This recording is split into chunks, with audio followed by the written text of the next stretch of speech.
அன்பு குழந்தைகளே, ஒரு காலத்தில் நம் ஊருக்கு பக்கத்தில் அடர்ந்த மரங்களுக்கு நடுவே ஒரு பழைய கோயில் இருந்தது. அந்த கோயில் இடிபாடுகளுடன் ரொம்பவும் அமைதியா இருந்தது. அங்க யாருமே போக மாட்டாங்க. அது ஒரு காலத்துல சிறப்பா இருந்துச்சு. இப்போ பாழடைஞ்சு போச்சுன்னு பெரியவங்க சொல்ல கேட்டிருக்கேன். ஆனா நம்ம குட்டி நண்பர்கள் 3 பேர், ராஜா, ராணி மற்றும் குமார், அவங்களுக்குள்ள ஒரு துணிச்சல் வந்துச்சு. ஒரு நாள் ஏன் அந்த கோயிலுக்கு போய் பார்க்கலாம்னு நினைச்சாங்க. அவங்க துணிச்சலா அந்த கோயிலோட பெரிய கதவை மெல்ல திறந்தாங்க.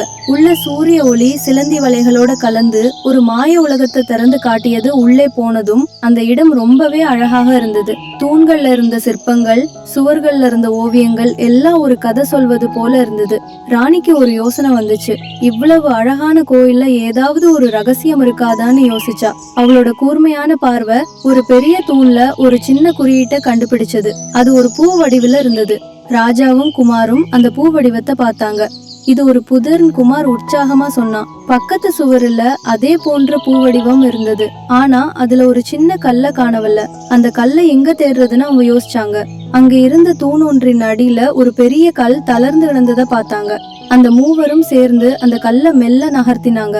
அங்க ஒரு சின்ன மரப்பெட்டி. அவங்க ஆச்சரியமா பார்த்தாங்க. பெட்டிய திறந்ததும் அதுல ஒரு பழைய ஓலைச்சுவடி இருந்தது. குமாருக்கு படிக்க ரொம்ப பிடிக்கும். அந்த ஓலைச்சுவடிய அவன் பிரிச்சு பார்த்தான். அதுல ஒரு புதிரான பாடல் எழுதப்பட்டிருந்தது.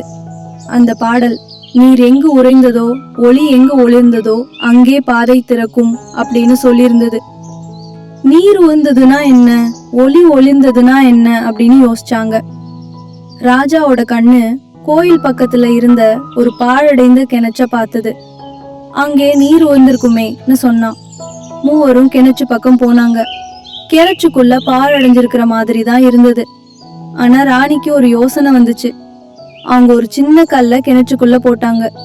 தங்குன்ற சத்தம் கூடவே கிணற்றின் ஆழத்துல ஒரு மென்மையான வெளிச்சம் தென்பட்டது.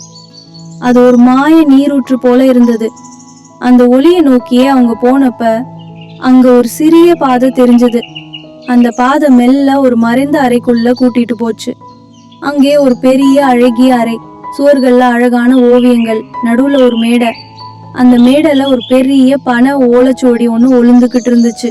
அதுதான் அவனை தேடின புதையல். அது தங்கம் அல்ல, வைரம் அல்ல, அது ஒரு ஞான புதையல். அந்த சுவரில ஒரு பழங்கால நோய் தீர்க்கிற மூலிகையோட ரகசியம் இருந்தது.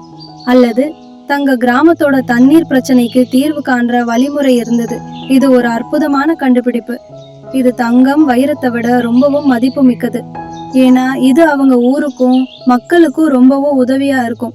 ராஜா, ராணி, குமார் மூவரும் அந்த புதையலை எடுத்துக்கிட்ட மிகுந்த மகிழ்ச்சியோட கோயிலை விட்டு வெளியே வந்தாங்க.